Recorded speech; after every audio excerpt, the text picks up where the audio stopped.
खरी आक्रमणं व्हायला सुरुवात झाली 6व्या शतकापासून, पण ती आक्रमणच आत्ता सांगत बसत नाही वेळेच्या अभावी.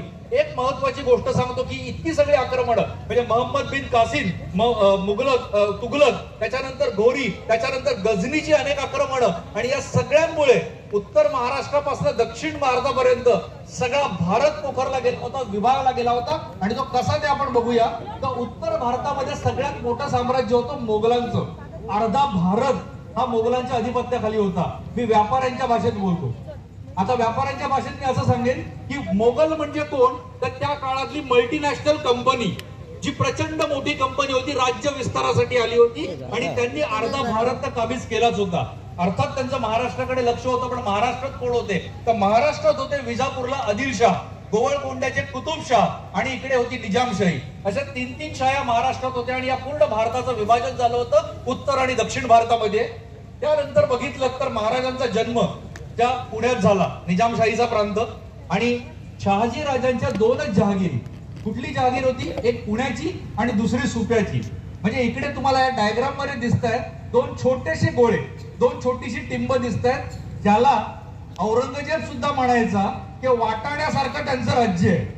बरं, हे वाटाण्यासारखं राज्य कुठे होतं, पुणे आणि सुप्यामध्ये. याच्या अवतीभोवतीचा जर प्रदेश आपण बघितलात ना, तर वर्ण आक्रमक तर मुघल होतेच, बाजूला तिकडे निजामशाही होती, खाली कुठेतरी कुतुबशाही होती, आदिलशाही होती, मुघलशाही होती, आणि किनारपट्टीवर तरी श्वास घ्यायला जागा होती का.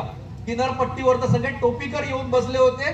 फ्रेंच होते, इंग्रज होते, पोर्तुगीज होते, डच होते. एवढ्या सगळ्या लोकांच्या मध्ये स्वराज्याचं स्वप्न बघणं हे सुद्धा दुरापास्त होतं. म्हणजे आज आपण सगळेजण व्यवसाय करतोय, आपल्याला भरपूर कॉम्पिटिशन आहे, कॉम्पिटिशनच्या नावाने आपण आरडाओरड करतो. सरकार कधी कधी आमच्यासाठी काही करत नाही म्हणूनही आपण आरडाओरड करतो. पण मग महाराजांनी तो आरडाओरड केला होता का, आपण याचा विचार करूया. कारण त्यांनी जे स्थापलं ते स्वराज्य होतं आणि ते कसं स्थापलं, त्याचे काय पार्ट होते ते आपण बघूया.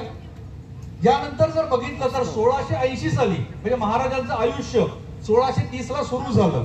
खरं आयुष्य सुरू झालं 12 वर्षानंतर, जेव्हा ते पहिल्यांदा पुण्यामध्ये आले वडिलांकडनं बेंगलोरून. म्हणजे उरलेलं आयुष्य 38 वर्षाचं. या 38 वर्षाच्या आयुष्याचे जर तुकडे केले ना शेअर मार्केटच्या ग्राफ सारखे, तर तुमच्या लक्षात येईल की 1649 साली जेव्हा शहाजी राजांना अटक झाली, त्यानंतर पुढचे 5-6 वर्ष स्वराज्यामध्ये काहीच घडलं नाही. म्हणजे आजच्या भाषेत सांगायचं झालं तर कुठलाच मोठा असा सिनेमा आला नाही स्वराज्यामध्ये जो ब्लॉकबस्टर असेल आणि लोक म्हणतील वा वा बहुत बढिया हो गया, असं काहीच झालं नाही. बरं, त्याच्यानंतर दुसरा इन्सिडेंट घडला होता, तो इन्सिडेंट होता अफजल खान वधाचा. अफजल खान वधानंतरची गोष्ट जर बघितली तर शाहिस्तेखानाचं आक्रमण. या 4-6 वर्षात पण काहीच झालं नाही स्वराज्यामध्ये. बरं, त्याच्यानंतर जर बघितलं तर पुढचा इन्सिडेंट होता तो साधारण 1670 सालच्या आसपास, जेव्हा आग्र्याचा तह झाला होता. आग्र्याहून शिवाजी महाराज निघून आले होते पुरंदरच्या तहानंतर. त्यावेळेस महाराजांच्याकडे फक्त 12 किल्ले राहिले होते आणि 12 किल्ले हे होते 1670 साली. आणि महाराज गेले 1680 साली, तेव्हा महाराजांच्या ताब्यात 360 किल्ले आले. म्हणजे 10 किल्ल्यांवरनं 360 किल्ल्यांचा प्रवास.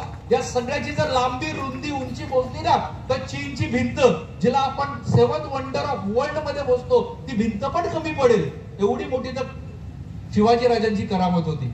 मग हे राज्य किती मोठं झालं तर बघाल तुम्ही इकडे.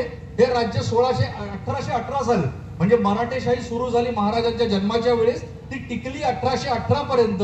म्हणजे खरोखर आपली मराठेशाही ही 178 वर्ष टिकली. आणि 178 वर्ष टिकलेलं या भारत भूवरचं हे सगळ्यात मोठं साम्राज्य असेल. आणि तुम्ही डायग्राम मध्ये बघू शकता 80% भारत मराठ्यांच्या ताब्यात होता. आणि हे सगळे मावळे माझ्या समोर आहेत मंडळी. किती मोठा पराक्रम महाराजांनी रचला होता, महाराजांनी लोकांमध्ये दिला होता. महाराजांनी सांगितलं होतं की 80 साली मी जरी देहरूपाने इथे नसेल तरी तुम्ही तुमचं स्वराज्य टिकवा. आपण प्रत्येक व्यावसायिक आपल्या व्यवसायाचा तो छोटासा का असेना पण ते स्वराज्य टिकवण्याचा इमाने इतबारे जो प्रयत्न करायचा आहे तो ह्या संपूर्ण ग्राफ मधून, मॅप मधूनच करायला पाहिजे असं मला वाटतं.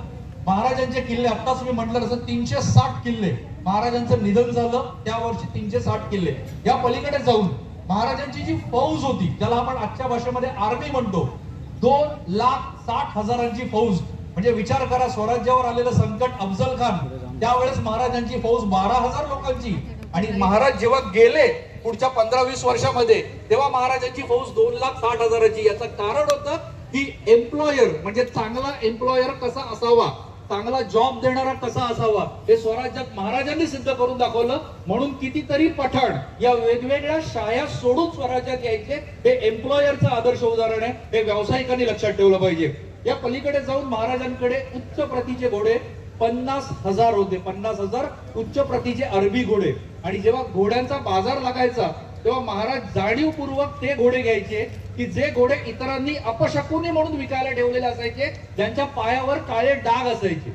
आणि हे घोडे महाराज का विकत घ्यायचे? कारण ते स्वस्तात मिळायचे. व्यावसायिक बघा किती चांगला असतो. तो शकून अपशकून याच्यात अडकला तर तो व्यावसायिक नाहीये. तो मुहूर्तांमध्ये अडकला तर तो व्यावसायिक नाहीये. कारण महाराजांनी सगळ्यात मोठा मुहूर्त साधला अमावास्यांच्या रात्रींचा. आणि आपण काय म्हणतो, अमावास्याला काहीच नको करायला. मंडळी, प्रत्येक दिवस आपण जिथून सुरुवात करू तो मुहूर्त आहे, हे महाराजांनी शिकवलंय. आरमाराबद्दल बोलूयात आपण. गुगलवर जरी सर्च केलं ना तरी आपल्याला कळतं की महाराजांचं जे आरमार होतं ते आरमार इतकं प्रचंड मोठं होतं की who is the first vice admiral rear admiral of this country, कोण ऍडमिरल आहे? तर उत्तर येतं छत्रपती शिवाजी महाराज. हे जर गुगल उत्तर देतो तर याचा अर्थ महाराजांनी काय केलं हे तुम्हाला समजू शकतं. महाराजांच्या अगोदर 300 वर्ष गोव्यामधले राजे होते. गोव्यामधले सामनदेव नावाचे राजे होते. त्यांनी समुद्र ओलांडण्याचं ठरवलं होतं. आणि त्यानंतरची 300-350 वर्ष आपण सगळेजण याच विचारात राहिलो की समुद्र ओलांडणं म्हणजे पाप आहे. आणि महाराजांनी ते पाप केलं. बरं, केलं तर केलं. ते कसं केलं तुमच्या समोर बघा. 100 मैल समुद्र किनारा महाराजांच्या कंट्रोलमध्ये राहिला होता. 100 मैल, मुंबईपासून इथपर्यंतचा किनारा महाराजांच्या कंट्रोल, कारवार पर्यंत. 640 लढाऊ नौका, 30 मोठी जहाजं आणि 12 देशांशी आपण व्यापार करायचो, एक्सपोर्ट. सकाळी जे मान्यवर होते त्यांनी सांगितलं आम्ही एक्सपोर्टचा व्यवसाय करतो. हे बघा एक्सपोर्टर आहेत. 1630 साली जन्माला आलेला एक एक्सपोर्टर आमच्या सगळ्यांसमोर आहे, छत्रपती शिवाजी महाराज. त्यामुळे विचार करू नका की माझ्याकडे ते शिक्षण आहे का नाहीये. योग्य माणसं आणा, तुमच्याकडे एक्सपोर्टसाठी माल तयार होईल आणि तो पोचलाही जाईल. या पलीकडे जाऊन आजच्या काळातले, मगाशी अंबानी म्हणून एक पण उल्लेख झाला होता. तसं आपण म्हणू शकतो एखाद्या गमतीने आपण एखाद्याला म्हणतो व्यवसाय करणाऱ्याला, माहितीये मोठा टाटा बिर्ला होणार आहे. बघा आमचे त्या काळातले टाटा बिर्ला 4 लाख कोटींची मालमत्ता ही स्वराज्याची होती जेव्हा महाराजांचं निधन झालं. हा काही मला वाटतं इतिहास नसेल असं वाटत नाहीये. आणि या इतिहासातनं आपल्याला इतिहास घडवायचा आहे मंडळी. हा इतिहास मुद्दाम तुम्हाला मी दाखवतोय. आणि मग महाराजांबद्दल, जसे महाराजांचे मित्र होते तसे महाराजांचे शत्रूही होते. आणि सगळ्यात मोठा शत्रू महाराजांचा जो होता तो होता औरंगजेब. हा औरंगजेब याला असं वाटलं की मी स्वराज्यात येईन आणि मी स्वराज्य 5 वर्षात कमीत कमी नेस्तनाबूत करू शकेन. आणि मग त्याने जेव्हा ठरवलं तो मोठी फौज घेऊन निघाला, लाखोंची फौज घेऊन निघाला, हत्ती घेऊन निघाला, घोडे घेऊन निघाला, तोफा घेऊन निघाला, प्रचंड खजाना घेऊन निघाला. हे सगळं घेऊन जरी तो निघाला असेल तरी देखील औरंगजेबाला 5 काय 10 काय 15 काय 20 काय 27 वर्ष त्याला स्वराज्य जिंकता आलं नाही. त्याला याच मातीत मरावं लागलं. आणि छत्रपती शिवाजी महाराज मात्र आपल्या हृदयामध्ये आजही जिवंत आहेत. ही सगळ्यात मोठी या गोष्टीतली एक करामत आहे, ही आपण समजून घ्यायला पाहिजे. या सगळ्या गोष्टींमध्ये जर काय महत्वाचं आहे ना, म्हणजे शिकण्यासारखं काय आहे एक व्यावसायिक म्हणून. मगाशी बऱ्याचशा टॅक्सेशन सिस्टीमचा उल्लेख झाला, बऱ्याच गोष्टींचा उल्लेख झाला. आणि मी असं म्हणत होतो आपल्याला जे बोलायचंय ते कदाचित हे बोलतायत का. ही भाषा आधुनिक होती. मी तुम्हाला ती भाषा सांगतो. ती भाषा जाणता राजा या प्ले मध्ये बाबासाहेब पुरंदरे, कैलासवासी बाबासाहेब पुरंदरे यांनी ती भाषा वापरली होती. आणि औरंगजेबाचं मनोगत आलमगीर नामा या त्याच्या पुस्तकामध्ये आहे. आणि ते तुकड्या तुकड्यांमध्ये आहे. पण ते तुकड्या तुकड्यांमधलं मनोगत मी तुम्हाला सांगतो. आणि माझा भाग मी इथे थांबवून माझ्या सहकार्याला विनंती करेन इकडे येण्याची. पण तो भाग काय आहे, म्हणजे आता औरंगजेब कोणाशी बोलतोय तर औरंगजेब त्याच्या शहजाद्याशी बोलतोय. कधी बोलतोय, साधारण काळ आहे 1674चा. 1674 म्हणजे राज्याभिषेकाचा काळ आहे. आणि या राज्याभिषेकानंतर तो पिसाटलाच असेल ना की ज्या शिवाजी राजांना आपण राजा म्हणतो त्यांना तो पहाड का चुहा म्हणायचा. आणि या पहाड का चुहा सार्वभौम प्रजासत्ताकाचा राजा झालाच कसा. म्हणून त्याचा जो जळफळाट होता ना तो जळफळाट त्याने त्याच्या शहजाद्यासमोर सांगितलाय. तो जळफळाट मी तुमच्या समोर मांडतो आणि मग मी थांबतो दुसऱ्या एपिसोडसाठी. औरंगजेब त्याच्या शहजाद्याला सांगतोय की शिवाजी राजे काय आहेत. औरंगजेबाच्या सादरीकरणात, ये सब फिजूल है शहजादे, चंगेज और तैमूर के खून ने कभी शिकस्त नहीं देखी, मगर आज कंदोर से लेकर तंजावर तक सारे हिंदुस्तान को मुगलिया सल्तनत में शामिल करने का ख्वाब देखने वाली ये महाबदौलत ये आज क्या देख रही है? हमारी आंखों के सामने सिवा अपने सल्तनत की तामीर कर चुका है। हमारे लाखों के फौजों के सूबेदारों को शिकस्त देकर खदेड़ के रख दिया उस सिवा ने। ये हमारे मामू जान आमिर उल उमरा अबू तालब शाइस्ते खां साहब, बड़ी शर्मनाक बात है शहजादे कि सिवा ने इनके लाल महल पे छापे डाल के इनके छक्के छुड़ा दिए। ये तो तकदीर के सिकंदर थे कि जान बच गई, सिर्फ 3 उंगलियों पे समझौता करना पड़ा। ये जोधपुर के महाराजा जसवंत सिंह राठौड़, मराठों के वार के जख्म इन्होंने अपने सीने पे नहीं बल्कि अपने पीठ पे खाए। ये सूरत के खूबसूरत बहादुर इनायत खां, मराठे जब सूरत आए तो ये सूरत से दुम दबा के भाग गए।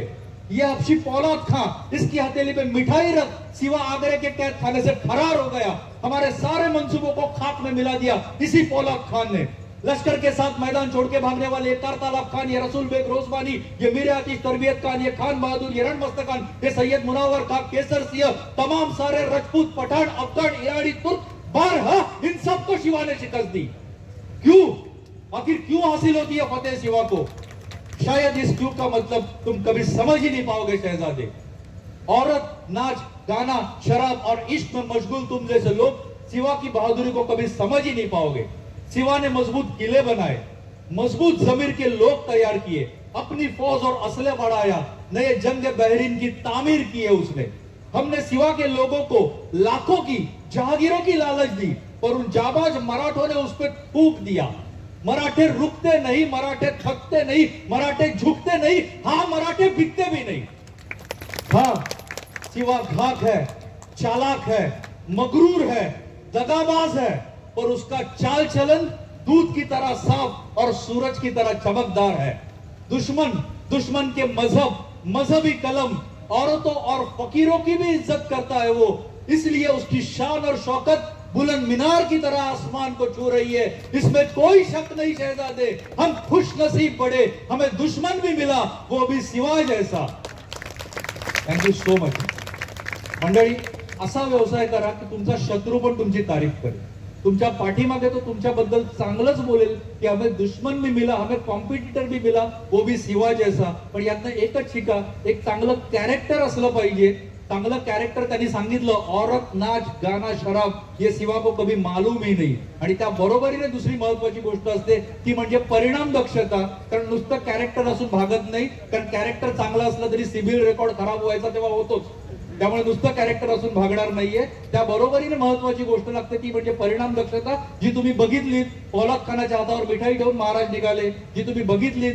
जसवंत सिंह राठौडला महाराजांनी मारलं, जी तुम्ही बघितलीत। 3 वेळा सूरत लुटून इकडे घेऊन आले, म्हणजे अनेक प्रसंगात महाराजांनी परिणाम दक्षता दाखवली। ती जर आपण दाखवू तर हा इतिहास काही वर्षांनंतर तुमच्याबद्दल पण या स्क्रीनवर मांडायला आम्हाला आवडेल। त्यासाठी तुम्हा सर्व व्यापाऱ्यांना खूप खूप शुभेच्छा। Thank you so much. जय हिंद, जय महाराष्ट्र। माझे मित्र, माझे सहकारी विनोद मेस्त्री, ओळख मी 2 मिनिटातच करून देईन नक्कीच। विनोद सरांची ओळख करून द्यायची झाली तर मला शिवाजी व्हायचं या पुस्तकाचे लेखक ही त्यांची पहिली ओळख। दुसरी ओळख, युट्यूब चॅनलला त्यांच्या जवळपास 25 लाखापेक्षा जास्त सबस्क्रायबर आहेत। युट्यूब ज्यांना पेमेंट करतं ते विनोद मेस्त्री आपल्या समोर आहेत।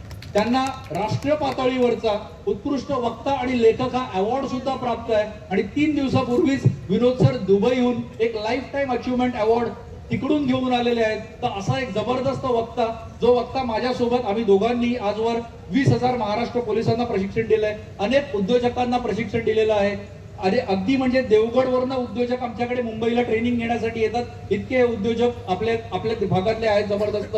आम्हाला इकडेही तुम्हाला प्रशिक्षण द्यायला आवडेल आणि तुमचा उद्योग तुमच्या शिवाय चालणारा, तुमचं स्वराज्य तुमच्या शिवाय चालणारा तयार करायला आवडेल। तर या विनोद मेस्त्रीचं स्वागत आपण सर्वांनी जरा जोरदार टाळ्यांनी करूया।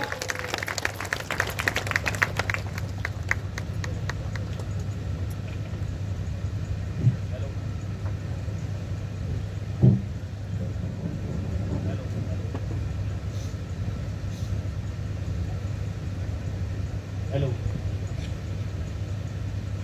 सर्वप्रथम या महाराष्ट्राचंच नाही तर संपूर्ण भारताचं आराध्य दैवत आणि आपल्या सगळ्यांसाठी त्रिकालबाधित प्रेरणा असलेल्या छत्रपती शिवरायांना माझा मानाचा मुजरा। आणि इथे उपस्थित मान्यवर व्यासपीठ आणि आपल्या सिंधुदुर्गातील सर्व व्यापारी बंधू भगिनी, आई माई दादा अक्का या सगळ्यांनाच माझा म्हणजेच विनोद अनंत मेस्त्रीचा जय महाराष्ट्र, जय हिंद. मंडळी, खूप चांगल्या प्रवासातून आलोय आपण. म्हणजे अगदी महाराजांबद्दल लोक काय काय बोलतायत आणि महाराजांच्या आधीची परिस्थिती काय होती आणि महाराजांनी काय निर्माण केलं. मुळात तुमच्याशी जो संवाद साधायला आलोय ते महाराजांच्या आयुष्यातील एक लढाई मी तुमच्या समोर आता मांडणार आहे. आणि मी तुम्हाला खात्री देऊन सांगतो की हे पूर्ण आता तो सुरुवात झाली आणि आता हा जो तुम्ही पूर्ण इव्हेंट बघताय, हा जो पूर्ण तुम्ही अनुभवताय मला शिवराय वायचायचा भाग, तुम्ही तुमच्या आयुष्यात कधी विसरणार नाही. इतकं जबरदस्त असं काहीतरी तुम्ही आता ऐकणार आहात. बरोबर. मी जर तुम्हाला विचारलं की महाराजांच्या आयुष्यातला सगळ्यात मोठा प्रसंग काय होता किंवा त्यांच्या आयुष्यातलं सगळ्यात मोठं यश काय होतं, तर तुम्ही काय सांगाल? सगळ्यात मोठं यश महाराजांच्या आयुष्यातलं अफजल खानाला मारलं, ते मोठं यश असू शकतं. बरोबर आहे. आणि ते आहे. म्हणजे मुळात अफजल खानाला मारणं हे सोपं नव्हतं. काबूल कंधार पर्यंत तलवार गाजवलेला योद्धा, जगभरामध्ये नाव असलेला दहशत असलेला योद्धा, त्याला मारणं फार कठीण होतं, पण महाराजांनी ते केलं. आणि बऱ्याच जणांना वाटतं की आदिलशाहीचा सरदार ना अफजल खान, आणि अफजल खानाला मारलं तर अफजल खाना इतका पराक्रमी, त्याच्या इतका अनुभवी दुसरा कोणताही सरदार आदिलशाहीमध्ये नसेलच. म्हणजे आदिलशाही संपायलाच हवी. असं होऊ शकतं का? कोणतंही एक राज्य कोणत्या एका सरदारावर अवलंबून नसतं. म्हणजे मुळात अफजल खानापेक्षाही अधिक अनुभवी, त्याच्यापेक्षाही अधिक पराक्रमी सरदार हे आदिलशाहीमध्ये होते. आणि जेव्हा अफजल खान मारला गेला त्याच वेळेला बडी बेगम म्हणजे अली आदिलशहाची आई, तिने फरमान सोडलं, अरे अफजल मारा गया, अब कौन जाएगा और सिवा को लेके आएगा. अशा वेळेला त्या दरबारामध्ये एक हात वर आला. ते स्वराज्यावरचं अफजल खानापेक्षाही मोठं संकट होतं आणि तो हात होता सिद्दी जोहर. मंडळी, सिद्दी जोहर हे छोटं प्रकरण नव्हतं. तो अफजल खानापेक्षाही अधिक अनुभवी, अफजल खानापेक्षाही अधिक पराक्रमी सरदार. आणि त्याच वेळेला म्हणजे महाराजांचं आयुष्य हे नेहमी चढ उतारांचंच राहिलंय. असं नाही की एकच संकट आहे. अफजल खानाला मारला आणि त्याच वेळी शाहिस्ता खान खाली उतरलाय. आणि शाहिस्ता खान काय सोबत घेऊन आला होता आपण जरा बघूया. शाहिस्ता खान जो इथे आला, तुम्ही करताय का पुढे? मला वाटतं चालतंय. शाहिस्ता खान, ज्याला प्रति औरंगजेब म्हटलं जायचं, औरंगजेबाचा मामा. आता जे या संवादामध्ये अतिश सरांनी सांगितलंच, शाहिस्ता खान अमीर उर अमला अबू तालिब नवाब शाहिस्ता खान, एवढं मोठं त्याचं वर्चस्व. तो काय काय घेऊन आल्या सोबत? 77,000ची घोडदळ, फरासखान्याचे 100 हत्ती, 400 भांडते हत्ती, घोडे, उंटावरील तोफखाना, अगणित पायदळ, दारू गोळा आणि सामानांचे मोठमोठाले गाडे. म्हणजे असं म्हटलं जायचं की जेव्हा अफजल खानाचं सैन्य यायचं तेव्हा 3 गावं लांब आणि 2 गावं रुंद इतका त्याचा फक्त ते शामियाना लवाजमा असायचा. एवढं सगळं तो घेऊन आलाय. आणि त्याचबरोबर महाराज अफजल खानाला मारून थांबलेले नाहीयेत, ते पन्हाळ्यापर्यंत पोहोचलेत. पन्हाळा किल्ला जिंकलाय आणि मग थोडासा विश्राम पन्हाळ्यावर चालू आहे की आता एक टप्पा संपला बाबा, इथपर्यंत थांबायचंय.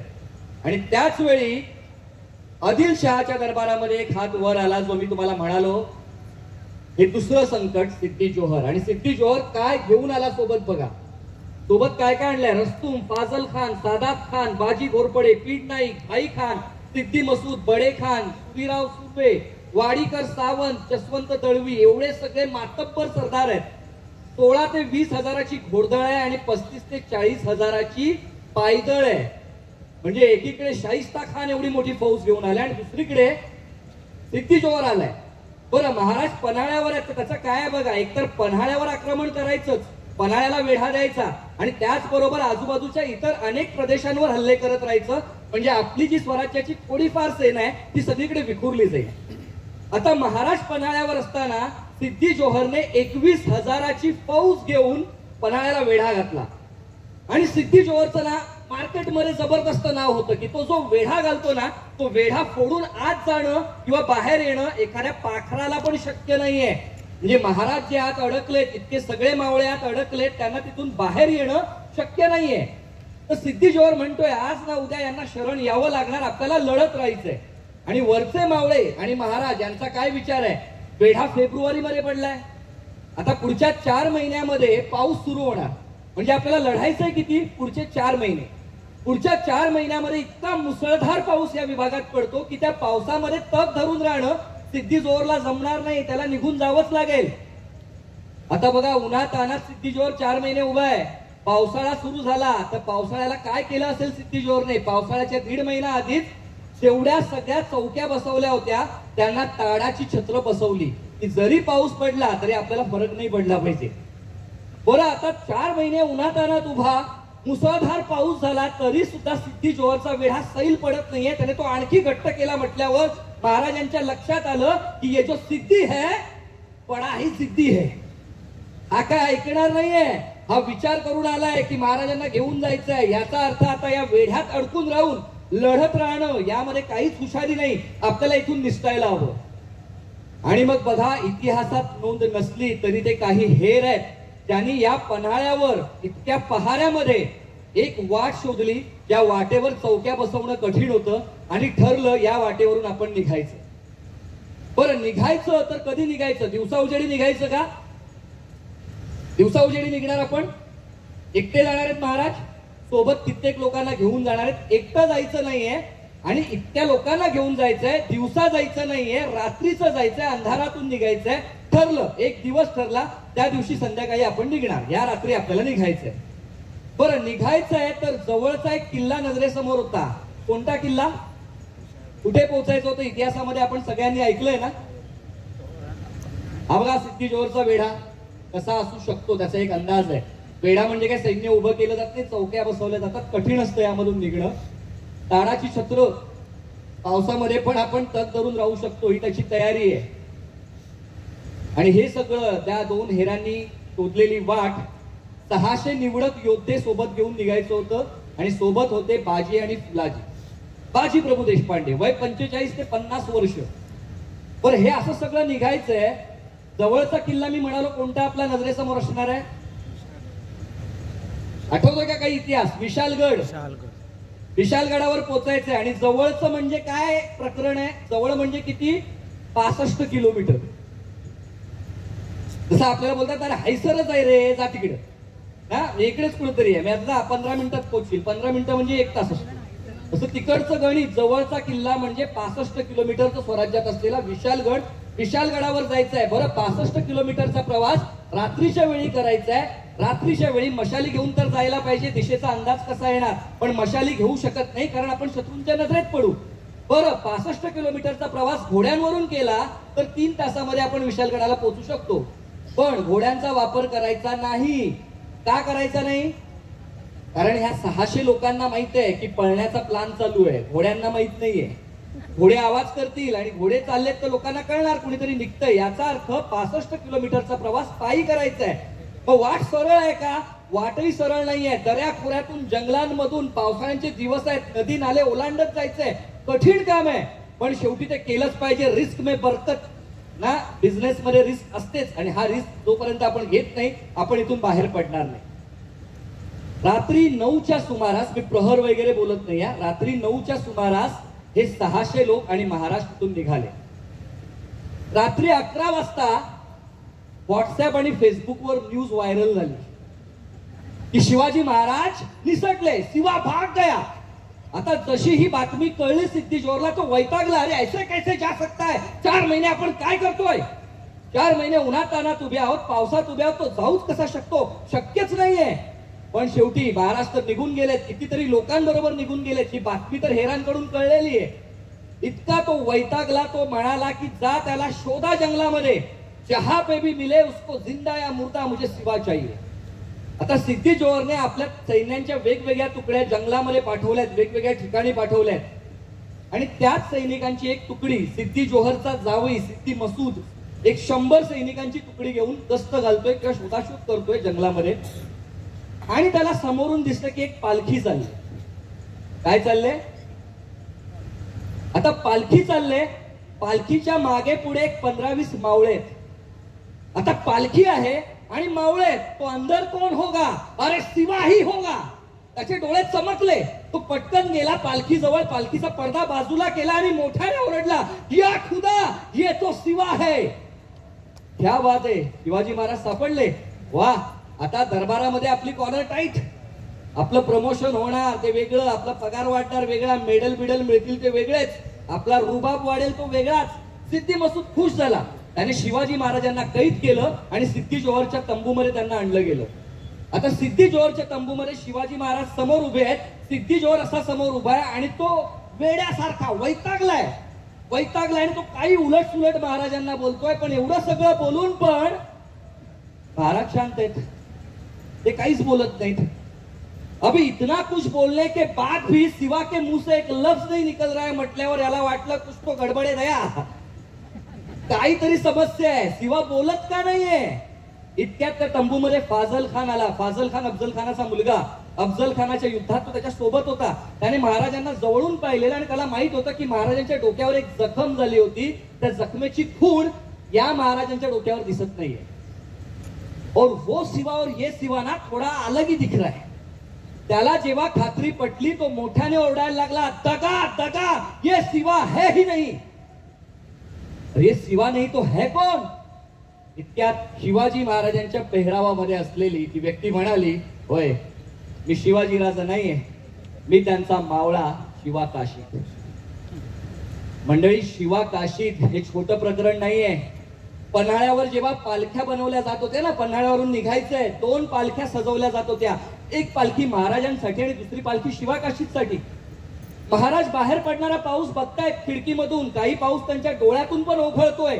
अरे तो का बसतोय शिवा जाऊन पालखीमध्ये, कारण त्याला पकडलं जावं. त्याला पकडलं तर महाराजांना वेळ मिळेल आणि हे लोक पुढे निघून जातील. पण त्यांना हेही माहित होतं की शिवा काशीदला जर पकडलं गेलं तर त्याला जिवंत सोडणार नाही, सिद्धी जोहर मारून टाकेल. एका झटक्यात त्याचं डोकं शरीरापासून सिद्धी जोहरने वेगळं केलं.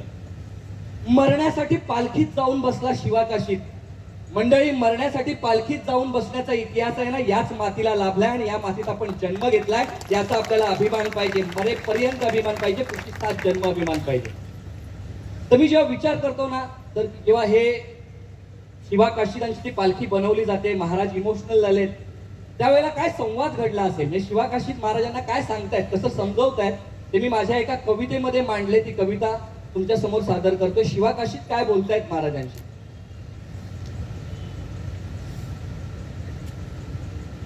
हे काय राज, तुमचं डोळं भरून आलं.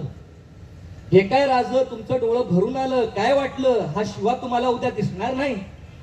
असेल उद्या सगळं अगदी तसंच, असेल उद्या सगळं अगदी तसंच, पण हा शिवा त्यात कुठं असणार नाही. म्हणतात मला सगळे, दिसतोस तू अगदी शिवबा राजांसारखा. म्हणतात मला सगळे, दिसतोस तू अगदी शिवबा राजांसारखा. म्या म्हणतो काहीतरीच काय म्हणता येईल गाव, राज एकच, पण आतून वाटायचा अभिमान, भाग्यवान मीच माझ्यासारखं. आता राजांसारखं दिसणं आणि असणं यातला फरक चांगलाच कळायचा की मला. आता राजांसारखं दिसणं आणि असणं यातला फरक चांगलाच कळायचा की मला. काय करू माझ्या राजांसाठी हा विचार चांगलाच कळायचा की मला. आता आलीयत जर संधी तर काय तुम्ही आसवांचा पाठ केला. आता आलीयत जर संधी चालून तर काय तुम्ही आसवांचा पाठ केला. अव राज तुमची ही कापडं शरीरावर चढली, तवाच आतला शिवा काशीद नेला. आतापर्यंत जगलो त्याला जगणं काय म्हणायचं. आतापर्यंत जगलो त्याला जगणं काय म्हणायचं. स्वराज्यासाठी मरायचं आणि कणाकणात उरायचं. आपल्या येणाऱ्या पिढ्यांनी एक चांगला काळ बघायला हवा. आपल्या येणाऱ्या पिढ्यांनी एक चांगला काळ बघायला हवा. त्यासाठी राज असं लाख शिवा मेला तरी चालतील, पण लाखांचा पोशिंदा जगायला हवा. लाखांचा पोशिंदा जगायला हवा. हे शिवा काशीद यांच्यासाठी ही आमची आदरांजली. पण हे शिवा काशीद यांच्यामुळेच तो वेळ मिळाला. आणि जे लोक रात्री 9 वाजता पन्हाळ्यावरून निघाले, 52 किलोमीटरचा प्रवास करून, मंडळी 52 किलोमीटर पायी चालून घोडखिंडी पर्यंत पोहोचले सकाळी 6 वाजता. आता 52 किलोमीटर पायी चाललेले, थकलेत. काल कधी जेवले होते माहित नाहीयेत. रस्त्यामध्ये कुठे ढाबा रेस्टॉरंट नाहीये. उपाशी आहेत, थकलेले आहेत, उपाशी आहेत. आणि त्यांच्या कानावर हेरांमार्फत एक बातमी आली की सिद्धी मसूद 5000ची ताज्या दमाची फौज घेऊन येतोय. 5000ची ताज्या दमाची फौज, ज्यामध्ये 2500ची घोडदळ, 2500ची पायदळ. आता हे थकलेले उपाशी लोक 600 लोक खिंडीमध्ये उभे आहेत आणि विचार चाललाय करायचं काय. बरं, इथून पुढे जर आपल्या खिंडीतून जायचंय विशालगडाकडे 13 किलोमीटरचं अंतर उरलंय. 13 किलोमीटर म्हणजे 3 तास, 1 प्रहर लागणार पोहोचायला. पण इथून पुढचा सगळा प्रदेश मैदानी प्रदेश आहे, पठारी प्रदेश आहे. आणि या पठारी प्रदेशात जर आपल्याला कोणी गाठलं, त्या शत्रूने गाठलं, 5000च्या फौजेने गाठलं, तर 600 लोक पराक्रमाची शर्थ करतील, पण महाराज वाचू शकणार नाहीये. बरं, खिंडीत उभं राहून लढलो तरी काय होणार, काहीच वेगळं होणार नाही. पुन्हा पराक्रमाची शर्तच होईल, पण राज वाचणार नाहीत. काय करायचं, सगळ्यांनी विचार विनिमय सुरू केला आणि शेवटी या सगळ्यांनी मिळून ठरवलं की राजे 300 लोकांना घेऊन पुढे जातील आणि बाजी प्रभू फुलाजी 300 लोकांना घेऊन त्या खिंडीमध्ये उभे राहतील आणि शत्रूशी लढतील. बरं, किती लढायचंय? 3 तास. 3 तास तर आम्ही लढू शकतो. आम्हाला कुठे 5000 लोकांना मारायचंय, आम्हाला फक्त त्यांना इथे थांबवून ठेवायचंय. आणि बाजी प्रभू आणि हे सगळे लोक त्यांना सांगतायत की राज जा, विशालगडाकडे जा, गडावर गेलात तर तोफांचं 5 बार द्या. आणि तोवर हा बाजी आणि हे सगळे मावळे तुम्हाला वचन देत आहेत, तोवर तोफांचे 5 बार आम्हाला ऐकायला येत नाहीत, एकाही गनिमाला आम्ही खिंडी पार जाऊ देणार नाही. हा शब्द आहे आमचा राज. हे सगळे लोक 300 लोक विनवण्या करतायत आणि शेवटी या विनवण्यांना शरण येऊन महाराज पुढे निघाले. आता हे 300 लोक त्या खिंडीच्या तोंडाशी उभे आहेत. विचार करा मंडळी, खिंड आहे. खिंड म्हटल्यावर अशा 2 बाजूने 2 दऱ्या आणि मधून एक अरुंद वाट आहे. आणि या दगड आहेत, मोठमोठे दगडधोंडे आहेत, पावसाळ्याचे दिवस आहेत, शेवाळं वाढलंय, नदी नाले आहेत, याच्यामध्ये लढायचंय, कठीण काम आहे. पण हे 300 लोक तयार आहेत. बरं, जेव्हा समोरून 2500ची घोडदळ एकत्र येईल तेव्हा कंपन निर्माण होतील, भूकंपासारखी परिस्थिती, ते कड्या कपाऱ्यांवरून खडे खाली कोसळायला लागतील. ही सगळी परिस्थिती असताना हे 300 लोक 372 समोर उभे आहेत त्या सगळ्या वादळाला, त्या सगळ्या समुद्राला आपल्या अंगावर घेण्यासाठी.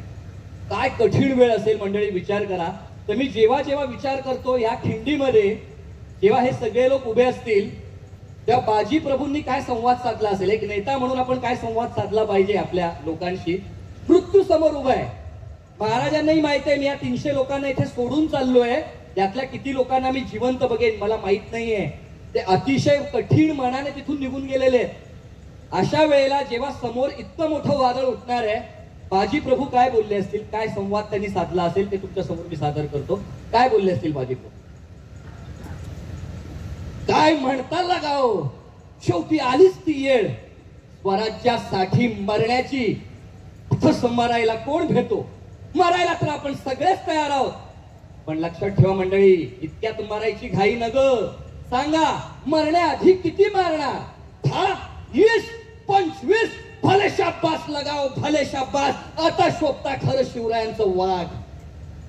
पण आई भवानीची आण आहे तुम्हाला.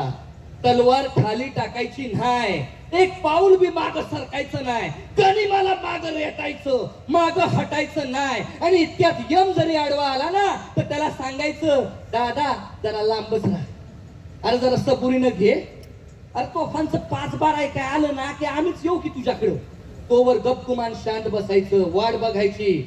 तोवर तोफांचे 5 बार ऐकायला येत नाहीत, तोवर आपला राजा गडावर पोचत नाहीत. मरायचं नाही मंडळी, मारायचं, लढायचं, गनिमाला इथंच गाडायचं. या खिंडीच्या प्रत्येक पाषाणावर, प्रत्येक खड्यावर, मातीच्या प्रत्येक कणावर रक्तानं आपलं नाव कोरायचं. बोला हर हर महादेव, हर हर महादेव.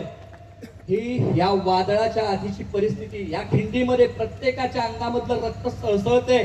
कुणाला भूक आठवत नाहीये, कुणाला तहान आठवत नाहीये, कुणी किती थकलंय हे त्यांना आठवत नाहीये, समोरून ताज्या दमाची फौज येते हे आठवत नाहीये. त्यांना फक्त एकच गोष्ट समोर दिसते, राजे गडावर पोहोचलेत आणि तोफांचे 5 बार ऐकायला येत आहेत. तोपर्यंत आपल्याला इथे लढायचं आहे. या परिस्थितीमध्ये हे सगळे लोक ज्या खिंडीत उभे होते, कदाचित काही जणांनी ही खिंड पाहिली असेल, काही जणांनी नसेल, म्हणून खिंड कशी असते याचा अंदाज दाखवण्यासाठी खरी घोडखिंड आहे ही आता अशी आहे, पण त्यावेळेला ती परिस्थिती कशी असेल. ही खिंड या पद्धतीने असते.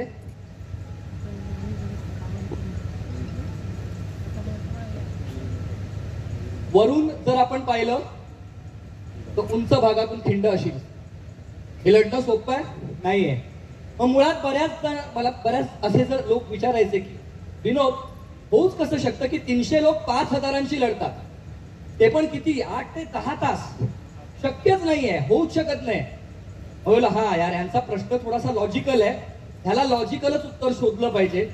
मग काय झालं असेल, खिंडीमध्ये हे सैन्य कसं पेरलं गेलं असेल याचा एक अंदाज, एक व्यूह रचना जी असते त्याला आपण गनिमी कावा म्हणतो, तो कसा असेल. बघा खिंडच का निवडले, कारण गनिमी काव्याचा एक नियम असतो की शत्रूला प्रतिकूल आणि आपल्याला अनुकूल अशा ठिकाणीच लढायचं. ह्या खिंडीची माहिती जेधे बांदल जे हे सगळे मावळे होते त्यांना कानोकान म्हणजे एका एका कोपऱ्याची एका एका पानाची माहिती होती आणि ते कसं लढायचं प्रॅक्टिस होती आपल्या लोकांची. समोरच्यांना ते जमत नव्हतं. बरं, मग मी विचार करतो हे 300 लोक खिंडीमध्ये उभे राहणार आहेत, तर ते काय खिंडीच्या तोंडाशी 300 लोक उभे राहतील आणि समोरून 5000 येतील आणि लढायचंय, असं होऊ शकतं का? 5000 सगळे एकत्र हल्ला करणार आणि हे 300 एकत्र लढणार, असं होऊ शकत नाही. कारण ती जागा अरुंद आहे. खिंडीच्या समोर पण तितकी जागा नाही की 5000 लोक एकत्र येतील आणि ती युद्धाची नीतीही नसते. पण होणार काय, खिंडीच्या समोरून 5000 लोक जे असतील त्यांच्या 5 तुकड्या होतील, एक 1000च्या 5 तुकड्या. म्हणजे समोरून पहिली हजारांची तुकडी येणार आणि या हजारांच्या तुकडीला सामोरं जाण्यासाठी ही बघा खिंड आपण बनवले. ह्या हजारांच्या तुकडीला सामोरं जाण्यासाठी खिंडीच्या तोंडाशी 100 लोकांची एक तुकडी उभी असेल. आता हजारांशी 100 लोक लढणार म्हणजे एक मावळा किती जणांची लढणार?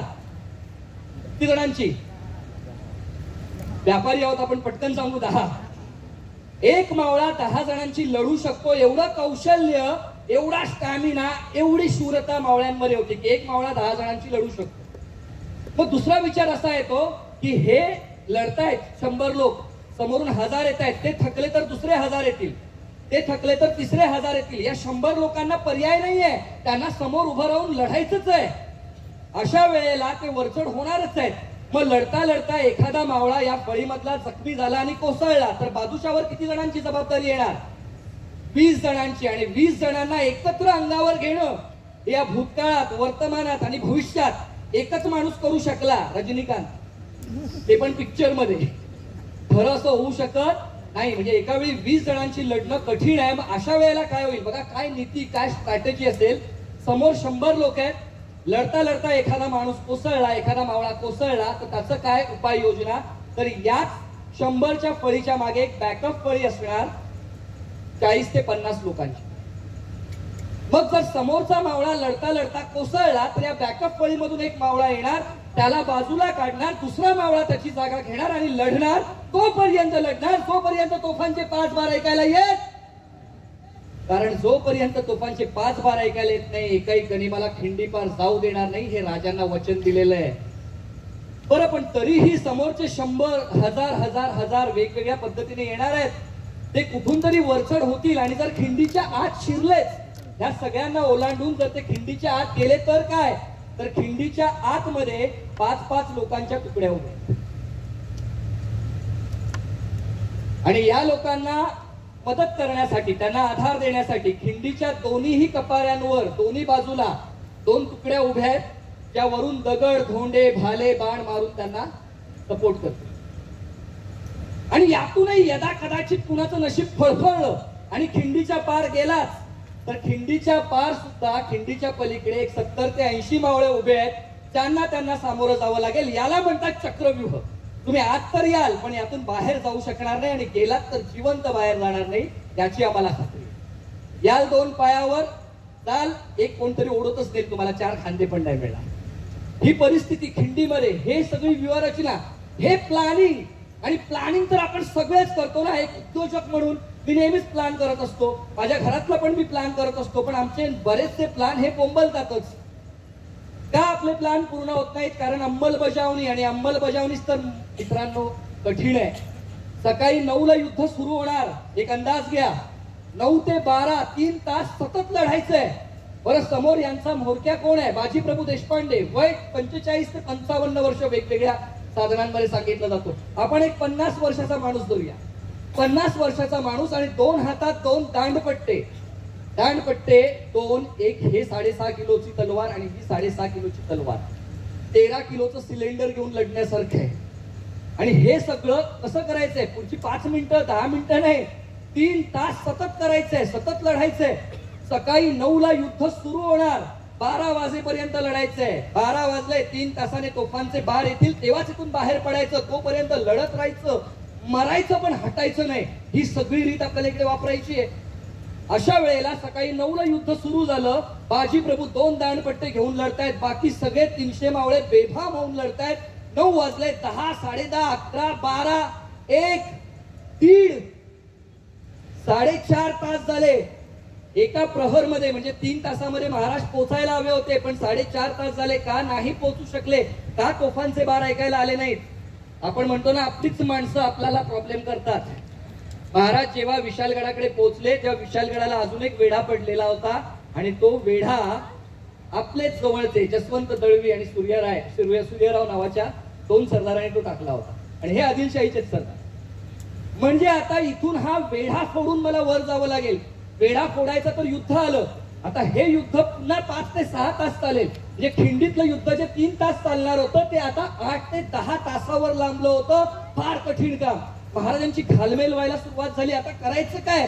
3 तास ते लढलेही असते, पण आता 3 तासाच्या वर 8-10 तास कसे काय ते लढणार? काहीतरी होणार आहे. मी बाजी प्रभूंना बघेन की नाही, माझ्या सगळ्या लोकांना बघेन की नाही, कारण हे सगळे लोक माझे नोकर नाही आहेत. हे सगळे नोकर नाही आहेत, हे माझे सवंगडी आहेत, माझ्या जीवाभावाची माणसं आहेत, माझ्या सोबत जेवलेली आहेत, माझ्या सोबत खेळलेले आहेत. ह्या लोकांना मी कसं मरू देऊ शकतो?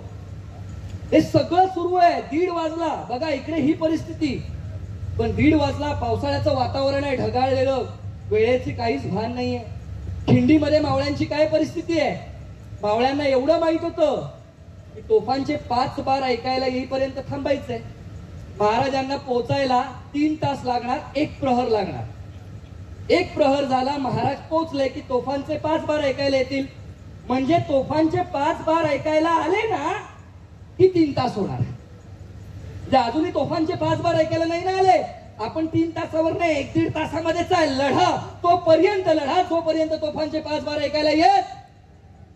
सकाळी 9ला युद्ध सुरू झालंय. पूर्ण खिंडीमध्ये वादळ उठलंय. खन खन खन खन आवाज आहे. कुठे हर हर महादेव, कुठे शत्रूच्या ओरडण्याचा, किंचाळण्याचा आवाज आहे. आईच्या गर्भात उमगली झुंजाराची रीत, तलवारीशी लगीन लागलं जडली येडी प्रीत. या काव्य ओळींची जी प्रचिती आहे ना, या प्रसंगामध्ये येते. हे सगळं युद्ध जबरदस्त चाललंय, घणाघाती युद्ध चाललंय.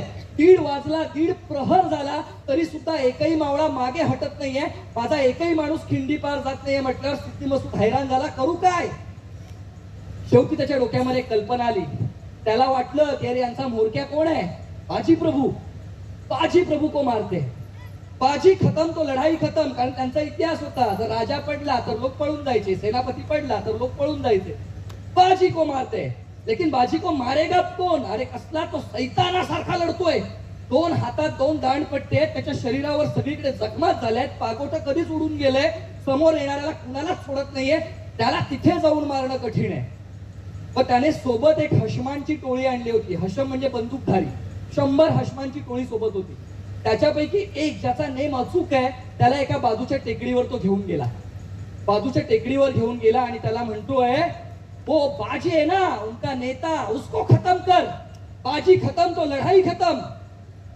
आता हा बंदूकधारी हशम गोंधळल्यासारखा बघतोय. काय वादळ उठलंय तिकडे, खन खन खन. तो एकदम हैराण झालाय, सुंदर झाले त्याची बुद्धी, काही कळत नाही काय चाललंय तिकडे.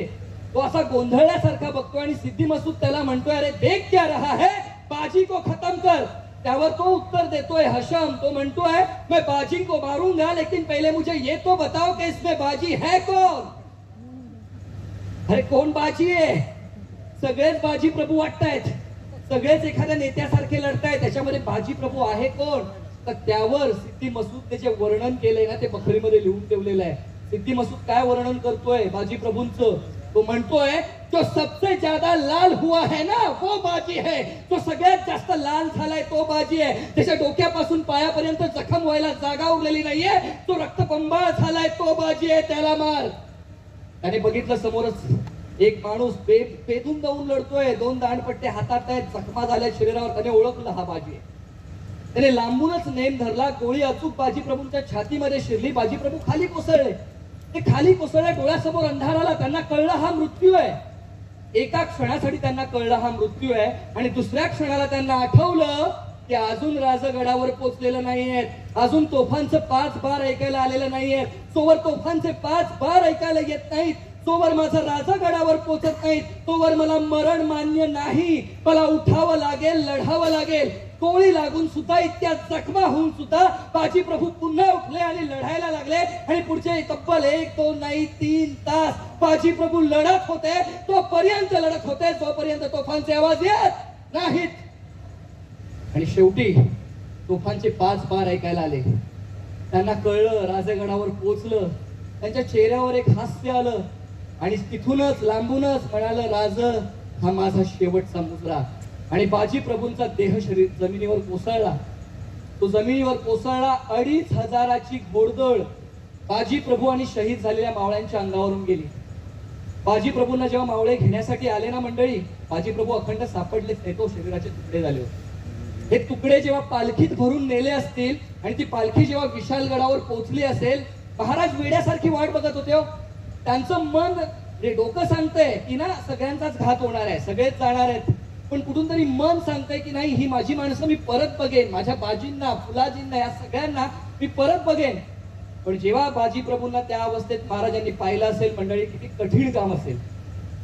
त्या कठीण कामाचीच एक झलक इथे असते. जेव्हा हा कार्यक्रम करायचा आहे 3 दिवसाचा, तर त्याच्या मागे जी मेहनत करावी लागणार आहे, कारण कार्यक्रम तर काही अनुभवणारे काही तासांमध्ये अनुभवून जातात, पण वर्षभर कार्यक्रमाचं नियोजन चालू असतं. किती मोठी जबाबदारी असते. एवढीच मोठी जबाबदारी महाराजांनी आपल्या डोक्यावर घेतली होती की माझ्यासाठी लोक मरतायत, तर यांचं बलिदान व्यर्थ नाही केलं पाहिजे. आणि मग त्यांनी जे राज्य निर्माण केलं, तुम्ही बघितलं त्या राज्यात 360 किल्ले होते, 2,60,000ची फौज होती, 50,000 उच्च प्रतीचे घोडे होते, आजच्या चलनानुसार 4 लाख कोटी रुपयांची मालमत्ता आणि 100 मैल समुद्र किनाऱ्यावर राज्य करून त्यामध्ये 640 लढाऊ नौका, 30 मोठी जहाजं आणि 12 देशांशी व्यापार महाराज करत होते. 1000 पट मोठं राज्य सुरुवातीपेक्षा त्यांनी निर्माण केलं. फक्त या मावळ्यांचं बलिदान व्यर्थ जाऊ नये आणि आपल्याला आजचे दिवस बघता यावेत. आपण खरेच खूप सगळे धन्य आहोत. तर मंडळी, हीच जी लढाई लढली, जे काही घडलं या लढाईमध्ये, मावळ्यांचं महाराजांच्या प्रती काय भावना होत्या, महाराजांची मावळ्यांप्रती काय भावना होती, हे माझ्या एका कवितेमध्ये मी मांडलंय. ती कविता मी तुमच्या समोर सादर करतो आणि माझा हा जो आजचं प्रयोजन आहे ते संपलं असं घोषित करतो.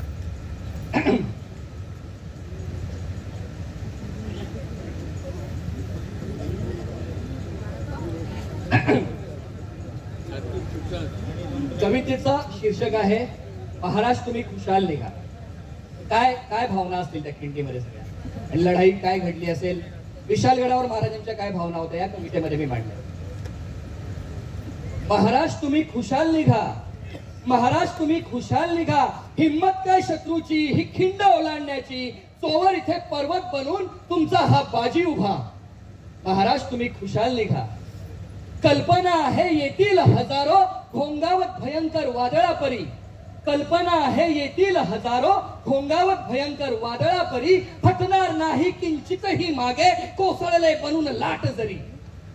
ताकद नाही कशातही हलवण्याची या हिमतीला, ताकद नाही कशातही हलवण्याची या हिमतीला, निश्चयाची मुळे खोलवर रोवून राहीन मी उभा. महाराज तुम्ही खुशाल निघा. माहिती आहे मला असं निघणं जड जाते राज तुम्हाला, माहिती आहे मला असं निघणं जड जाते राज तुम्हाला, आम्हाला असं सोडून जाणं लागत असेल तुमच्या जीवाला. जगण्याचं बळ तुम्ही दिलं आणि लढण्याला दिशा, जगण्याचं बळ तुम्ही दिलं आणि लढण्याला दिशा, तुमच्यासाठी हजार दामरू तुम्ही स्वराज्यासाठी जगा. महाराज तुम्ही खुशाल निघा.